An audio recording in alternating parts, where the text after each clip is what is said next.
सोहेल वड़ाई साहब मेरे बेडरूम में आके मेरे बिस्तर पे बैठ जाएंगे और कहेंगे आपने पैसा तो खूब कमाया है, इतनी दौलत कैसे इकट्ठी की थी। कोई नवा लारा लाके मैनू रोल जा, झूठ आवे एक झूठ होर बोल जा, कोई नवा लारा लाके मैनू रोल जा।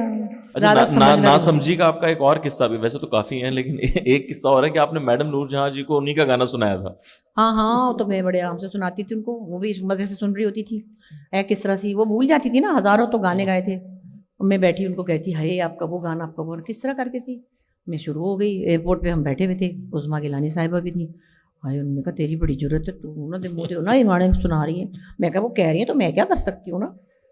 तो वो बचपना था। लेकिन अच्छा, जब आपने मैडम का ही गाना सुना दिया तो हमें सुनाने में क्या एतराज है?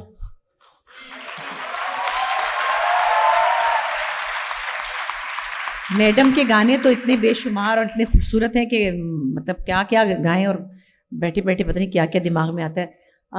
वैसे तो लोगों को कॉमनली उनके गाने याद है, सही होने मेरा माही या लुड्डी है जमालो टाइप जो हैं। हमको थोड़े टेढ़े गाने पसंद हैं, हम क्या करें। वो भी अच्छे थे लेकिन वो ज़रा ज़्यादा मशहूर टाइप है ना। तो मैं भी कल सोच रही थी, एक गाना बड़ा प्यारा था और शायरी क्या कमाल होती थी पंजाब पाकिस्तानी गा। मैं आपसे ये कहूँगी प्लीज़ पाकिस्तानी म्यूज़िक सुने, यंग लोगों से कहूँगी खुदा की कसम बहुत अच्छा म्यूज़िक था। और शायरी थी कि आप सोच नहीं सकते कि फिल्मी शायरी इतनी गहराई के साथ कि हमने सुनाया नहीं अपने बच्चों को ना, इसलिए उनको क्या पता। खैर छोटा सा सुनाती हूँ। कोई नवा लारा लाके मैनू रोल जा, हाय कोई नवा लारा लाके मैनू रोल जा, झूठ आवे एक झूठ होर बोल जा, कोई नवा लारा लाके मैनू रोल जा, झूठ आवे एक झूठ होर बोल जा, कोई नवा लारा लाके मैनू रोल जा। प्यार जदों करे ते नहीं डरीदा, डरिए ते फिर प्यार नहीं करीदा, प्यार जदों करे ते नहीं डरीदा, नहीं ते फिर प्यार नहीं करीदा, मेरे वल्लों हुण पावें किसे कोल जा, हाय मेरे वल्लों हुण पावें किसे कोल जा, झूठ आवे एक झूठ हो बोल जा, कोई नवा लारा लाके मैनू रोल जा।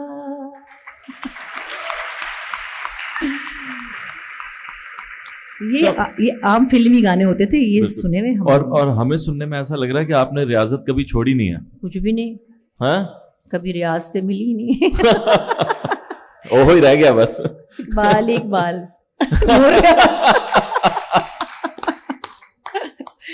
जी माशाल्लाह। मैं कहता हूँ अल्लामा इकबाल से इतना इंस्पायर कोई नहीं हुआ। बहुत हो गए, शुक्र है टाइम पे अल्लाह भी आपको प्यारे हो गए। अभी कोई इरादा है आपका म्यूजिक से जुड़ने का, कोई एल्बम का, कोई गजल का? एक्चुअली मैंने कहा एल्बम का लोग पूछते थे ना, जब जिस जमाने में रिवाज था एल्बम्स लोग निकालते थे, बिकती थी कैसेट से ये वो। मुझे कोई कहता था आपकी एल्बम आ रही है, मैंने कहा अभी एल्बम है, मैं तस्वीरें देख के वापस रख देती हूँ। क्योंकि मेरा ये बड़ा फर्म बिलीफ था हमेशा से, अभी भी है। जब तक मेरा गाना इस काबिल नहीं है कि कोई अपनी गाड़ी में सुन के पागल हो रहा हो, मैंने नहीं एल्बम बनानी। गाने गाती हूँ, अभी भी मैंने 2 गाने गाए बड़े मजे के, क्रूना लैला का गाया है, पाकिस्तानी फिल्म का ही। तो वो मेरा दिल चाहता है तो मैं 2-3 गाने रिकॉर्ड, मेरे 50 के गाने मेरे पास हैं रिकॉर्डेड, लेकिन मैं अपने आप को अभी उस जगह नहीं देखती कि जो आप गाना, मतलब बस दिमाग में कोई स्टैंडर्ड है ना। आप जी जी तो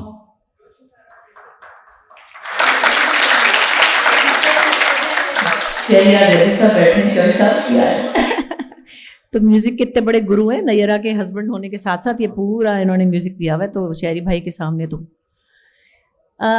एक बंदिश थी जो कि खैर रोशन आरा की तो बहुत ही और चीज़ है, वो इस तरह मैं नहीं सुना सकती। राग देश में थी, अनवर साहब की बड़ी फेवरेट है जी। वो हमने अपनी अम्मी से याद की थी, और हमारी अम्मी कोई गाने वाली नहीं थी, वैसे आपको साफ बता दूं। मतलब इसमें कोई बुरी बात नहीं है, लेकिन मेरे फादर को चूंकि बहुत म्यूजिक का क्रेज था, उनकी बीवी की आवाज़ अच्छी थी, उन्होंने अपनी बीवी के लिए घर में उस्ताद रख के उनको क्लासिकल सिखाया। वाह। ये है। और उन्होंने उन्हीं की फिल्म में 2-3 गाने गाए थे, फिर अम्मी नहीं गाती थी, जाहिर है हाउस वाइफ थी, तो उनसे कुछ चीज़ें याद की हुई थी, जो एक छोटी सी मैं नूर की फरमाइश पे है। पानी ज़ाया तो नहीं, देखिए पानी की बोतल, मैं एक छोटी सी बात कहूँगी, जब पानी पीते हैं ना हम लोग कहीं काम पे, तो आधी बोतल फेंक देते हैं। मैंने उसको कहा मुझे वही बोतल देना, मेरा पानी ज़ाया ना हो जाए। वाह। इसका ख्याल रखना है हमें। है अच्छा, मेरे पे चला गया वो। उसकी तो अच्छी भली शक्ल थी। बादर रे उमड़ घूमड़ बरसन लागे, बेजोरी चमक जिया जराए, बादर रे उमड़ घूमड़ बरसन लागे, बेजोरी चमक जिया जराए, बादर रे।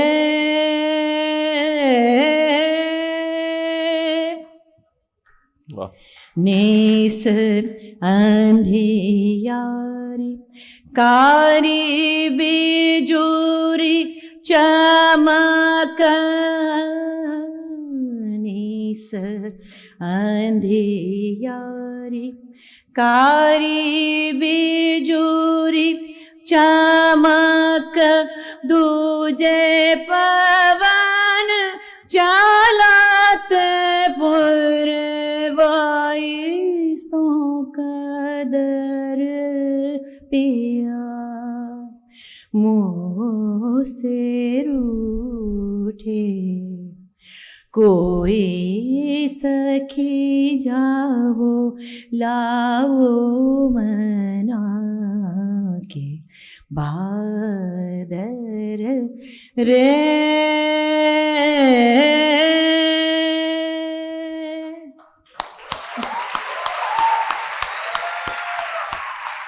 This is Bushra Ansari, ladies and gentlemen.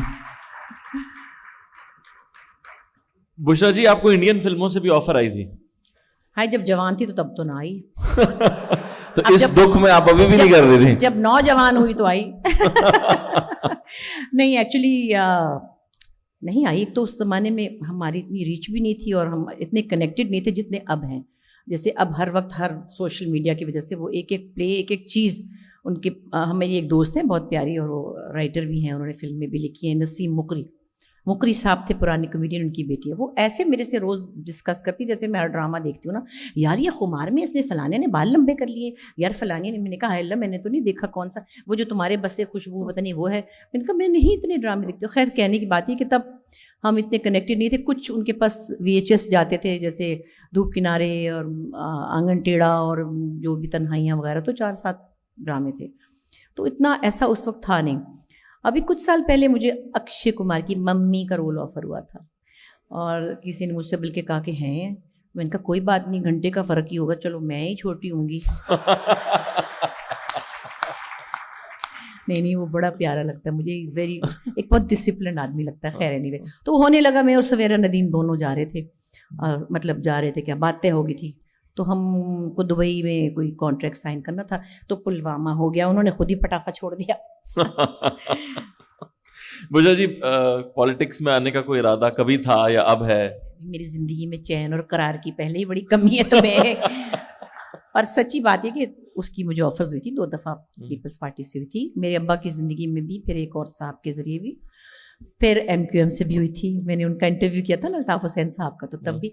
लेकिन मुझे लगा कि मेरे जो 100-150 फैन हैं ना, 75 इधर हो जाएंगे तो 75 उधर हो जाएंगे। और अगर जो मैंने छोटा मोटा एक आदम फ्लैट बनाया हुआ, कहेंगे ये फलानी बेईमान की बच्ची इसने फलाने से लिया होगा, ये चलाको मासी ने फलाने से लिया होगा। और साफी साहब मेरा ही इंटरव्यू कर रहे होंगे। क्या होता है कि साफी साहब के शो, सोहेल वड़ाई साहब मेरे बेडरूम में आके मेरे बिस्तर पे बैठ जाएंगे और कहेंगे आपने पैसा तो खूब कमाया है, इतनी दौलत कैसे इकट्ठी की थी।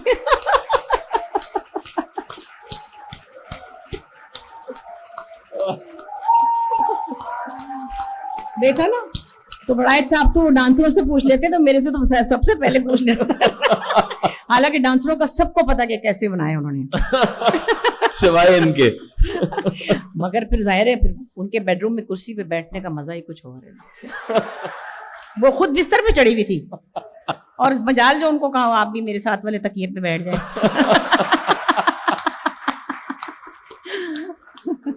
मैं बल्कि हैरान थी उनकी किस्मत पे कि उनके घर में सोहेल वड़ाई चले गए। पता नहीं कौन थी, अल्लाह जाने को गुलनार थी कि कौन थी, मतलब उसका आता पता ही नहीं था मुझे कौन है। खैर बहरहाल मेरी भी खुशकिस्मती कि मेरे साथ भी एक दिन उन्होंने जियो में एक दिन मनाया था। अच्छा, बहुत साल पहले।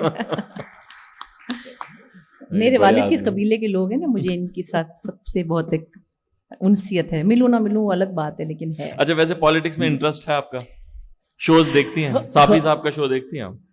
हाँ बिल्कुल देखती हूँ, और बहुत से शोज नहीं देखती मगर वो नजर आ जाते हैं। नहीं भी देखना चाहती तो देखने पड़ते हैं, क्योंकि बाखबर रहने की तो वो तो अपने बस में है ना, कुछ चेंज करना अपने बस में नहीं है। बहुत से लोगों से डिसएग्रीमेंट होता है, लेकिन आजकल मैं ये पिछले कुछ अरसे से सोच रही होती हूँ कि मेरे अब्बा बहुत दबंग और बहुत सच बोलने वाले, बदतमीज़ी की हद तक सच बोलने वाले सहाफ़ी थे।